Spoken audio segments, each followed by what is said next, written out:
അപ്പോൾ ഇന്നത്തെ സ്പെഷ്യൽ വിഭവം എന്താണെന്ന് അറിയണ്ടേ? വളരെ എളുപ്പത്തിൽ തയ്യാറാക്കാൻ പറ്റുന്ന മീൻ മുട്ട കൊണ്ടുള്ള ഒരു ഫ്രൈ ആണ്. ഓക്കെ, അപ്പോൾ വളരെ ഈസിയാണ്, അധികം ഇൻഗ്രീഡിയൻസ് ഒന്നുമില്ല, നിങ്ങൾക്ക് എളുപ്പത്തിൽ തയ്യാറാക്കാൻ പറ്റും. അപ്പോൾ ഇത് ഒരു 200 ഗ്രാം മീൻ മുട്ടയാണ്. ഇത് ആക്ച്വലി ഇത് കിങ് ഫിഷിൻ്റെ മുട്ടയാണ്. അപ്പം ഇത് ഞാനിങ്ങനെ ക്ലീൻ ചെയ്ത് ഉപ്പിട്ട് അതുമാതിരി വിനാഗിരി ഒഴിച്ച് നല്ല ക്ലീൻ ചെയ്ത് അതിൻ്റെ എല്ലാ അഴുക്കും കളഞ്ഞ് വെച്ചിരിക്കുന്നതാണ്. അപ്പം പിന്നെ വേണ്ടത് ഇഞ്ചി എന്ന് പറയുന്നത് ഇതൊരു വലിയ കഷ്ണം ഇഞ്ചിയുണ്ട്, ഒരു 1.5 ഇഞ്ച് വലുപ്പത്തിലുള്ള ഇഞ്ചി ചതച്ച് വെച്ചിരിക്കുന്നതാണ്. പിന്നെ ഇത് 2 ടീസ്പൂൺ ഫിഷ് മസാല, 1 ടീസ്പൂൺ നമ്മുടെ ചതമുളക് എന്ന് പറയൂലേ, ചതച്ച് വെച്ചിരിക്കുന്ന മുളക്, അതും. അപ്പോൾ എരിവ് വേണം നമുക്ക്. പിന്നെ ഇത് 1/4 ടീസ്പൂൺ മഞ്ഞൾപ്പൊടി എടുത്തിട്ടുണ്ട്. പിന്നെ ഇത് 2 പച്ചമുളക് അരിഞ്ഞു വെച്ചിരിക്കുന്നതാണ്. പിന്നെ ഇത് ഒരേ ഒരു ഉള്ളി എടുത്തിട്ടുള്ളൂ, അതിൽ ഹാഫ് ഉള്ളി സ്ലൈസ് ചെയ്ത് വെച്ചിരിക്കുന്നു, ഹാഫ് ഉള്ളി കുത്തി അരിഞ്ഞു വെച്ചിരിക്കുന്നു. പിന്നെ ഒരു കോഴിമുട്ട, പിന്നെ നമുക്ക് വേണ്ടത് ഉപ്പ്. ഇനി ഇത് നമുക്ക് മിക്സ് ചെയ്തിട്ട് എടുക്കാം. അപ്പോൾ കോഴിമുട്ട ഞാൻ ഓൾറെഡി ബീറ്റ് ചെയ്ത് വെച്ചിട്ടുണ്ടായിരുന്നു. അപ്പം അത് നമ്മുടെ ഈ ഒരു മീൻ മുട്ടയിലേക്ക് ഒഴിക്കാം. പിന്നെ ഇതിൽ നിന്ന് 1/4 ഭാഗം ഇഞ്ചിയും, ഓക്കെ, 1/4 ഭാഗം ഇഞ്ചി ഇട്ടു. അപ്പോൾ ഇത് ബാക്കി വെക്കുന്നത് ഞാൻ ലാസ്റ്റ് പറഞ്ഞുതരാം എന്തിനാന്നുള്ളത്. ഇതിൽ നിന്നും അതുമാതിരി 1/4 ഭാഗം പച്ചമുളക്, പിന്നെ ഈ കൊത്തി അരിഞ്ഞ് വെച്ചിരിക്കുന്ന ഉള്ളി ഉണ്ടല്ലോ, അത് മാത്രം ഇതിലേക്ക് ചേർക്കാം. കൊത്തി അരിഞ്ഞ് വെച്ചിരിക്കുന്ന ഉള്ളി, പിന്നെ മഞ്ഞൾപ്പൊടി കംപ്ലീറ്റ് ഇടാം, ഓക്കെ. പിന്നെ നമ്മുടെ ഈ മുളകുണ്ടല്ലോ, അതും ഒരു 1/4 ഭാഗം. ഇത് ലാസ്റ്റ് നമുക്ക് ഒരു മസാല വഴട്ടാനുണ്ട്, അത് ഞാൻ കാണിച്ചു തരാം. അപ്പോൾ അതിന് വേണ്ടിയിട്ട് ഇത് ഞാൻ മാറ്റി വയ്ക്കുകയാണേ. പിന്നെ ആവശ്യത്തിനുള്ള ഉപ്പ്, അപ്പോൾ ഇത്ര മതിയോ. നമുക്കിതൊന്ന് മിക്സ് ചെയ്തിട്ടെടുക്കാം, നല്ല രീതിയിൽ മിക്സ് ചെയ്തിട്ടെടുക്കാം. ഇത് കണ്ടോ, അപ്പം ഇത് ഇങ്ങനെയുള്ള മെംബ്രെയിൻസൊക്കെ നന്നായിട്ടൊന്ന് ഉടക്കിയ കൈകൊണ്ട് നന്നായിട്ടൊന്ന് ഇങ്ങനെ ഉടച്ചിട്ട് വേണം ഇത് മിക്സ് ചെയ്യാൻ കേട്ടോ. കരിമുട്ട അതുമാതിരിയുള്ള മസാല എല്ലാ സൈഡിലും എത്തണം. ഇതിൽ വെളുത്തുള്ളി ഇടരുത്, നിങ്ങൾക്ക് ഇഷ്ടമുണ്ടെങ്കിൽ ഇടാം. ഞാൻ വെളുത്തുള്ളി ഇട്ടിട്ട് ചെയ്ത് നോക്കിയപ്പോൾ എനിക്ക് അത്ര ഇഷ്ടപ്പെട്ടിട്ടില്ല. അപ്പം ഞാൻ ഇഞ്ചിയാണ് കൂടുതൽ ചേർക്കുന്നത്. ഇതിനകത്ത് ഇഞ്ചിയുടെയും അതുമാതിരി ഒരു മുട്ടയുടെ ഒരു കരികരിപ്പും വേണം. അപ്പം ഇതിനകത്ത് വെളുത്തുള്ളി ചേർക്കരുത്. അപ്പോൾ ഇത് നന്നായിട്ട് ഞാൻ ഉടച്ച് ഇതാ മിക്സ് ചെയ്ത് വെച്ചിട്ടുണ്ട്. അപ്പോൾ ഇനി ഇതൊരു 5 മിനിറ്റ് നിങ്ങൾ വെച്ചേക്കാം, 5-10 മിനിറ്റ് മാക്സിമം. ഇത് നിങ്ങൾ ഇങ്ങനെ തന്നെ ചെയ്തിട്ട് ഒരു 10 മിനിറ്റ് ഇങ്ങനെ വെക്കുക, ഒന്ന് ജസ്റ്റ് മസാല ഒന്ന് പിടിക്കാനാണ്. അതിനുശേഷം എന്താ ചെയ്യേണ്ടതെന്നുള്ളത് ഞാൻ കാണിച്ചു തരാം. അപ്പം ഞാൻ എണ്ണ ചൂടാക്കാൻ വേണ്ടി വെച്ചിട്ടുണ്ട്, ഓക്കെ. നമ്മളിത് ചെയ്യുന്നത് വെളിച്ചെണ്ണയിലാണ്, ഓക്കെ. അപ്പം എണ്ണ ഇങ്ങനെ ചൂടാക്കാനായിട്ട് വെച്ചിട്ടുണ്ട്. അപ്പോൾ ഇത് ഏകദേശം ചൂടായിട്ട് വരുമ്പോൾ ഇത് നോക്കൂ, കണ്ടോ, ഓരോ പിടികൾ. നമ്മളിതൊരു എന്താ പറയുക, നമ്മൾ ബജിയൊക്കെ ചെയ്യൂലേ, ബജിയല്ല എന്താ പറയുക, പിച്ചിടുന്ന പക്കോറ, അതുമാതിരി ഇങ്ങനെ വെക്കുകയാണേ. അപ്പോൾ ഓരോ പീസസ് ആയിട്ട് ഇങ്ങനെ വെക്കുക. ഇതാ,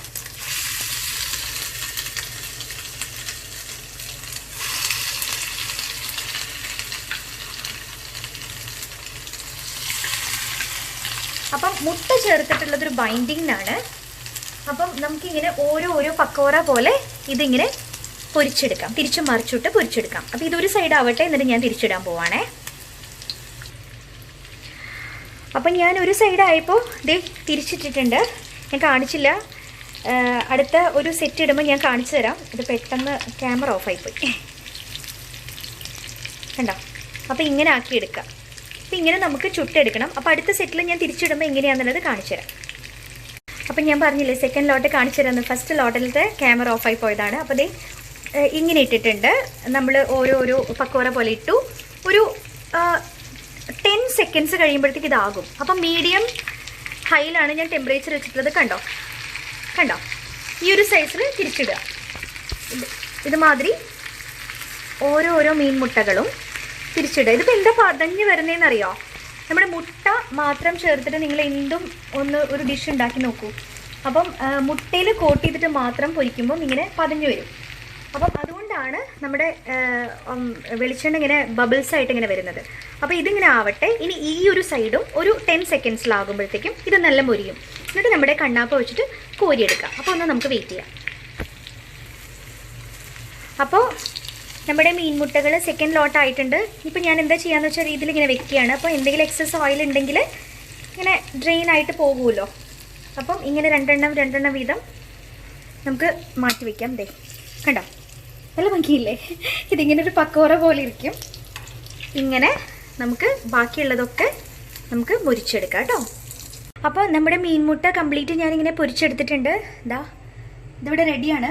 ഓക്കെ, എന്താ പറയുക, നന്നായിട്ട് ഫ്രൈ ചെയ്തിട്ട് എടുത്തിട്ടുണ്ട്. പിന്നെ നിങ്ങൾ കണ്ടല്ലോ, ഞാനിത് ഡീപ്പ് ഫ്രൈ അല്ല ചെയ്തിട്ടുള്ളത്. കുറച്ച് എണ്ണ ഒഴിച്ചിട്ട് പിന്നെ നമ്മളൊന്ന് പരത്തിയിട്ടിട്ട് തന്നെയാണ് ചെയ്തിട്ടുള്ളത്. അപ്പോൾ അതിൻ്റെ ബാക്കിയുള്ള എണ്ണയാണിത്. അപ്പം ഇതിനകത്തോട്ട് എടുത്ത് വെച്ചിട്ടുള്ള ഉള്ളി, അതുമാതിരി തന്നെ ബാക്കി ഉണ്ടായിരുന്ന ഇഞ്ചി, പിന്നെ നമ്മൾ നേരത്തെ ചെയ്തിട്ടുള്ളതിൻ്റെ ആ ബാക്കി വെച്ചിട്ടുണ്ടായിരുന്ന ആ ഫിഷ് മസാല ഇട്ടു. ഓക്കെ, ഇനി ഇതിനകത്തോട്ട് ആവശ്യത്തിനുള്ള ഉപ്പ് ചേർക്കാം. ഓക്കെ, ഇതിന് നന്നായിട്ടൊന്ന് ഇളക്കാം, എന്നിട്ടൊന്ന് വഴറ്റിയെടുക്കാം. നന്നായിട്ട് ക്രിസ്പി പരിവമൊന്നുമല്ല, ജസ്റ്റ് ഒന്ന് വഴറ്റിയെടുക്കാം കേട്ടോ. ഉള്ളി ഒന്ന് തളർന്നാൽ മതി. അപ്പോൾ അതുവരെ ഒന്ന് വെയിറ്റ് ചെയ്യാം. അപ്പം ഞാനിതിങ്ങനെ വഴറ്റാൻ തുടങ്ങിയിട്ട് 2 മിനിറ്റായി. അത്ര മതി. അല്ലാതെ ഇത് കുറച്ച് ക്രഞ്ചിയാണ്. നമ്മൾ ഈ തട്ടുകടയിലൊക്കെ കണ്ടിട്ടില്ലേ, നമ്മൾ എല്ലാ ചിക്കൻ ഫ്രൈ ഒക്കെ ഓർഡർ ചെയ്യുന്നതിൻ്റെ കൂടെ ഒരു ഉള്ളി മസാല ഉണ്ടാവും. എന്നാൽ അത് നല്ല ക്രഞ്ചി ആയിരിക്കും, എന്നാൽ മസാല പൊതിഞ്ഞിട്ടായിരിക്കും, എന്നാൽ അതിൻ്റെ നല്ല ഫ്ലേവർ ഉണ്ടാവും. അതുമാതിരി തന്നെ നമ്മൾ ചെയ്യുന്നുള്ളൂ. അപ്പം ആ പച്ചമുളകൊക്കെ ഇടയ്ക്ക് കടിക്കാൻ നല്ല ടേസ്റ്റാണ്. അപ്പോൾ ഇതിലേക്ക് നമ്മുടെ വറുത്ത് വെച്ചിരിക്കുന്ന മീൻ മുട്ട. ഓക്കെ, എന്നിട്ട് ഇതിനെ ജസ്റ്റ് ഒന്ന് കോട്ട് ചെയ്യേ വേണ്ടൂ കേട്ടോ. കാര്യം ഓൾറെഡി നമ്മൾ ഇതൊരു പക്കവറ പോലെ പൊരിച്ചു വെച്ചിരിക്കുകയാണ്. ഇതിനെ ഡിസ്റ്റർബ് ചെയ്യരുത്. നമ്മൾ ജസ്റ്റ് ഇതൊന്ന് എന്താ പറയുക, മിക്സ് ചെയ്യണുള്ളൂ. ഓക്കെ, അപ്പോൾ മിക്സ് ചെയ്തിട്ട് കാണിച്ചു തരാം ഞാൻ. അപ്പോൾ നമ്മുടെ മീൻ മുട്ട റെഡിയായി. ഞാൻ തീ ഓഫ് ചെയ്തു. ജസ്റ്റ് കണ്ടോ, ഇങ്ങനെയാണ് ചെയ്യേണ്ടത്. അപ്പോൾ ആ ഉള്ളിയൊക്കെ ഇങ്ങനെ പൊതിഞ്ഞിരുന്നു, അത്ര മാത്രമേ ചെയ്യണ്ടൂ. എന്നാൽ ഉള്ളി ഭയങ്കര ക്രഞ്ചിയാണ്, ആ മസാലയൊക്കെ ഇറങ്ങിയിട്ടുണ്ട്, ഉപ്പുണ്ട്. അപ്പോൾ ഇനി ഇത് നമുക്ക് വിളമ്പുന്ന പാത്രത്തിലേക്ക് മാറ്റാം. അപ്പം ഞങ്ങളിതിപ്പോൾ കഴിക്കാൻ പോകണം കേട്ടോ. ഞങ്ങളുടെ ലഞ്ച് ടൈമിൽ പ്രിപ്പയർ ചെയ്തിട്ടുള്ളതാണിത്. അപ്പം ഇത്ര കഴിക്കുമോ ചോദിച്ചാൽ ഇത് ഫുള്ള് കഴിക്കുമെന്ന് എനിക്ക് തന്നെ അറിഞ്ഞൂടാ. ചിലപ്പോൾ ടേസ്റ്റ് കൊണ്ട് കഴിച്ചു പോകും. അപ്പോൾ ഇത് ഫുള്ള് ഞാൻ ഇട്ടിട്ടുണ്ട്. ഇനി ഇത് ഒന്നും ചെയ്യണ്ട.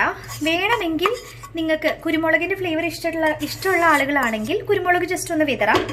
ഇതിപ്പോൾ ഞാൻ ചെയ്യാൻ പോകുന്നത്, ഞാനിങ്ങനെ കുറച്ച് ഉള്ളി ഇങ്ങനെ അരിഞ്ഞു വെച്ചിട്ടുണ്ട്, അതുകൊണ്ടൊന്ന് അലങ്കരിക്കുന്നു.